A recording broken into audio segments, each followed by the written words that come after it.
Bonjour, cette vidéo s'adresse plutôt à des élèves de seconde, mais peut aussi intéresser des élèves de première. Il s'agit tout simplement de déterminer une équation cartésienne d'une droite parallèle à une droite qui nous sera donnée. Donc l'énoncé de l'exercice, dans chaque cas, déterminer donc une équation de la droite parallèle delta à la droite D et qui passe par le point A.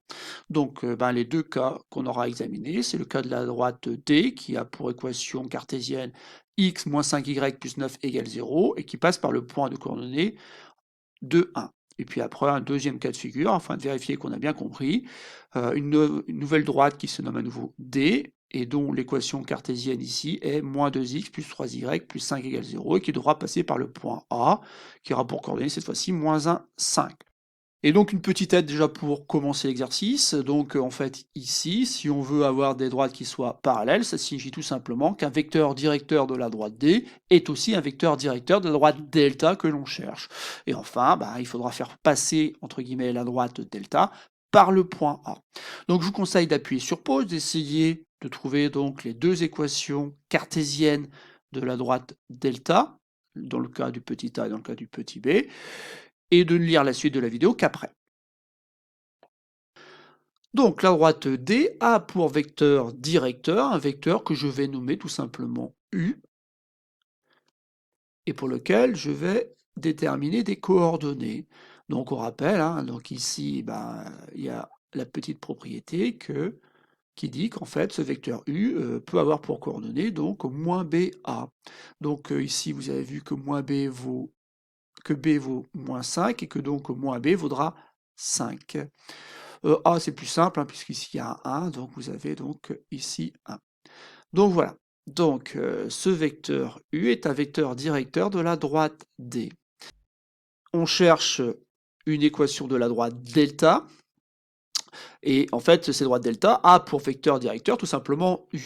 Donc ici, il faudrait donc faire en sorte que ce vecteur U soit un vecteur directeur de la droite delta. Donc alors combien vaut A? Eh bien A il vaut 1. Bah oui, c'est marqué ici. B vaut combien? Eh bien B c'est moins B qui est là, donc B vaut moins 5.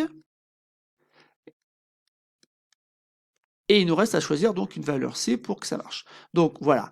Donc vous voyez, en fait, ici, finalement, le petit travail qui a consisté à chercher un vecteur directeur de la droite D n'est pas vraiment utile, parce que finalement, on cherche un vecteur directeur pour en fait s'en servir ensuite pour trouver le début de l'équation cartésienne de la droite delta. Mais vous regardez bien, en fait, le début de l'équation cartésienne, c'est celle qui correspond à la droite D. Donc en fait ici, la seule chose à déterminer, c'est combien vaut C. Donc c'est pour ça que dans le petit p, tout à l'heure, je me permettrai d'aller beaucoup plus vite.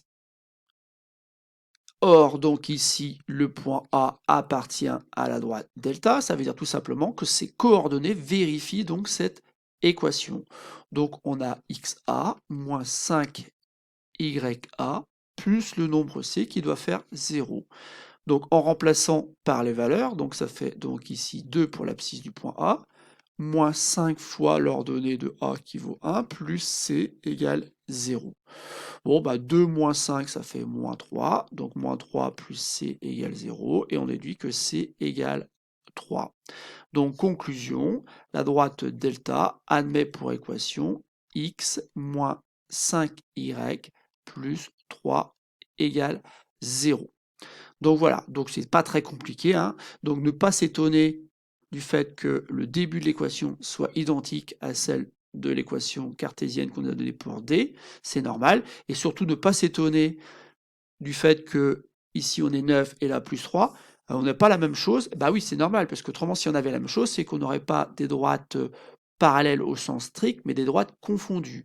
Donc le fait qu'elles soient parallèles strictement, c'est-à-dire distinctes, ça vient du fait qu'ici on n'a pas la même chose, là on a plus 9 et là plus 3. On va donc pouvoir passer maintenant au petit b.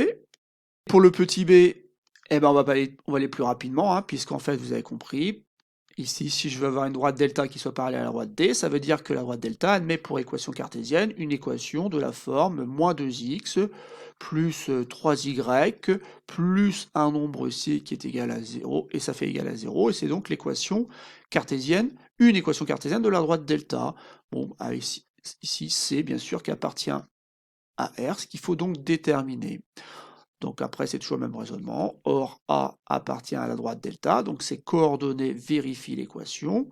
Ou encore, moins 2xa plus 3ya plus le nombre c, ça fait 0. On remplace. Et on calcule. Donc ici, ça fait 2, plus 15, plus c égale 0.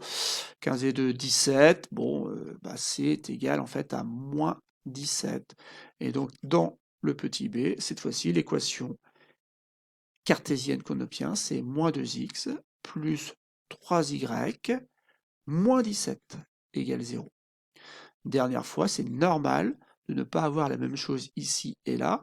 Ça caractérise le fait qu'on a affaire à deux droites parallèles au sens strict. Voilà, c'est tout pour cette vidéo. J'espère que vous aurez compris que c'est pas très compliqué de déterminer donc l'équation d'une droite parallèle passant par un point A. Il suffit simplement de reprendre le début de l'équation et s'arranger après pour que justement elle passe par le point.